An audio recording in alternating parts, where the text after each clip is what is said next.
ایک بادشاہ محل کی چھت پر ٹہلنے چلا گیا۔ ٹہلتے ٹہلتے اس کی نظر محل کے نزدیک گھر کی چھت پر پڑی، جس پر ایک بہت خوبصورت عورت کپڑے سکھا رہی تھی۔ بادشاہ نے اپنی ایک باندی کو بلا کر پوچھا کہ کس کی بیوی ہے یہ؟ باندی نے کہا کہ بادشاہ سلامت، یہ آپ کے غلام فیروز کی بیوی ہے۔ بادشاہ نیچے اترا۔ بادشاہ پر اس عورت کے حسن و جمال کا سحر سا چھا گیا تھا۔ اس نے فیروز کو بلایا۔ فیروز حاضر ہوا تو بادشاہ نے کہا کہ فیروز، ہمارا ایک کام ہے، ہمارا یہ خط فلاں ملک کے فلاں بادشاہ کو دے آؤ اور مجھے اس کا جواب بھی ان سے لے آنا۔ فیروز کہنے لگا کہ بادشاہ کا حکم سر آنکھوں پر، اور وہ اس خط کو لے کر گھر واپس آ گیا۔ خط کو اپنے تکیے کے نیچے رکھ دیا، سفر کا سامان تیار کیا، رات گھر میں گزری اور پھر صبح منزل مقصود پر روانہ ہو گیا، اس بات سے لا علم کہ بادشاہ نے اس کے ساتھ کیا چال چلی ہے۔ ادھر فیروز جیسے ہی نظروں سے اوجھل ہو گیا، بادشاہ چپکے سے فیروز کے گھر پہنچا اور آہستہ سے فیروز کے گھر کا دروازہ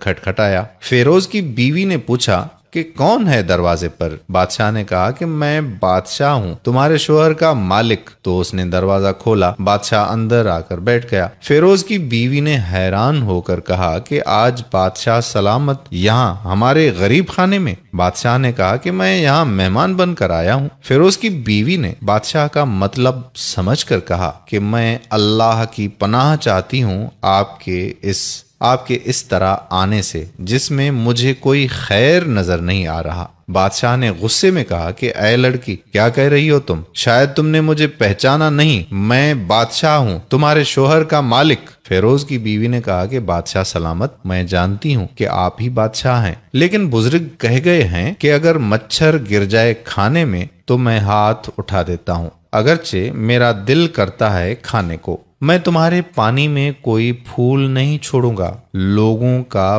بکثرت یہاں آنے جانے کی وجہ سے۔ شیر کو اگرچہ جتنی بھی تیز بھوک لگی ہو، لیکن وہ مردار تو نہیں کھانا شروع کر دیتا، اور کہا کہ بادشاہ سلامت، تم اس کٹورے میں پانی پینے آ گئے ہو جس میں تمہارے کتے نے پانی پیا ہے۔ بادشاہ اس عورت کی باتوں سے بڑا شرمسار ہوا اور اس کو چھوڑ کر واپس چلا گیا، لیکن اپنے چپل وہیں پر بھول گیا۔ یہ سب تو بادشاہ کی طرف سے ہوا۔ اب فیروز کو آدھے راستے میں یاد آیا کہ جو خط بادشاہ نے اسے دیا تھا وہ تو گھر پر ہی چھوڑ آیا۔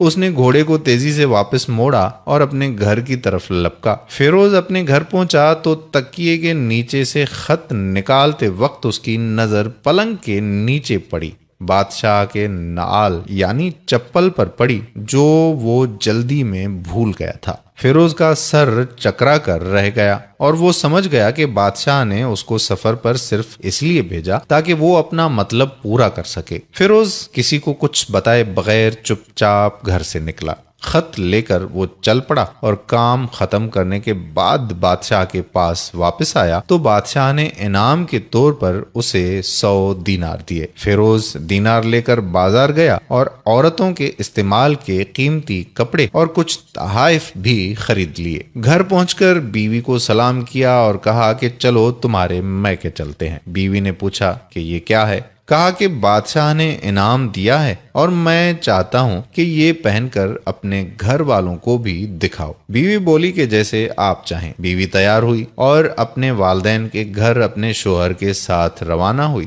داماد اور بیٹی اور ان کے لیے لائے گئے تحائف کو دیکھ کر وہ لوگ بہت زیادہ خوش ہوئے۔ فیروز بیوی کو چھوڑ کر واپس آ گیا اور 1 مہینہ گزرنے کے باوجود نہ بیوی کا پوچھا اور نہ اس کو واپس بلایا۔ پھر کچھ دن بعد اس کے سالے اس سے ملنے آئے اور اس سے پوچھا کہ فیروز، آپ ہمیں ہماری بہن سے غصے اور ناراضگی کی وجہ بتائیں یا پھر ہم آپ کو قاضی کے سامنے پیش کریں گے۔ تو فیروز نے کہا کہ اگر تم چاہو تو کر لو، لیکن میرے ذمے اس کا ایسا کوئی حق باقی نہیں جو میں نے ادا نہ کیا ہو۔ وہ لوگ اپنا کیس قاضی کے پاس لے گئے تو قاضی نے فیروز کو بلایا۔ قاضی اس وقت بادشاہ کے پاس بیٹھا ہوا تھا۔ لڑکی کے بھائیوں نے کہا کہ اللہ بادشاہ سلامت اور قاضی القضاء کو قائم و دائم رکھیں۔ قاضی صاحب، ہم نے ایک سرسبز باغ، درخت پھلوں سے بھرے ہوئے اور ساتھ میں میٹھے پانی کا کنواں اس شخص کے حوالے میں دیا، تو اس شخص نے ہمارا باغ اجاڑ دیا، سارے پھل کھا لیے،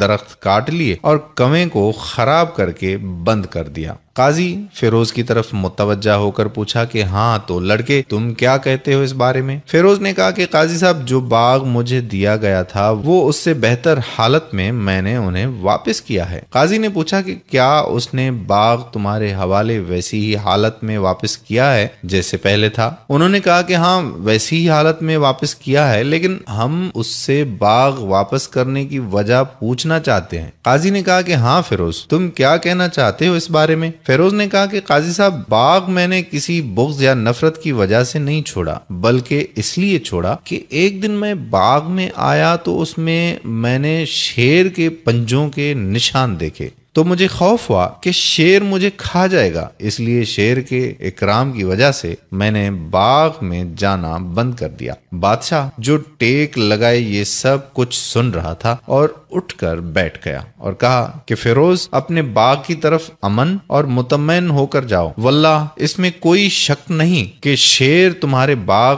آیا تھا، لیکن وہ وہاں پر نہ تو کوئی اثر چھوڑ سکا، نہ کوئی پتا توڑ سکا اور نہ ہی کوئی پھل کھا سکا۔ وہ وہاں پر تھوڑی دیر رہا اور مایوس ہو کر لوٹ گیا، اور خدا کی قسم میں نے کبھی تمہارے جیسے باغ کے گرد لگے مضبوط دیواریں نہیں دیکھی۔ تو فیروز اپنے گھر لوٹ آیا اور اپنی بیوی کو بھی واپس لے لیا۔ نہ تو قاضی کو پتا چلا اور نہ ہی کسی اور کو کہ ماجرا کیا تھا۔ کیا خوب بہتر ہے اپنے اہل و عیال کے راز چھپانا تاکہ لوگوں کو پتا نہ چلے، اپنے گھروں کے بھید کسی پر ظاہر نہ ہونے دو۔ اللہ آپ لوگوں کی اوقات خوشیوں سے بھر دے، آپ کو، آپ کے اہل و عیال کو اور آپ کے مال کو اپنے حفظ و امان میں رکھے، آمین ثم آمین۔ دوستو، کئی ایسے گھر ہیں جو شک کی بنیاد پر ٹوٹ چکے ہیں اور لاکھوں گھر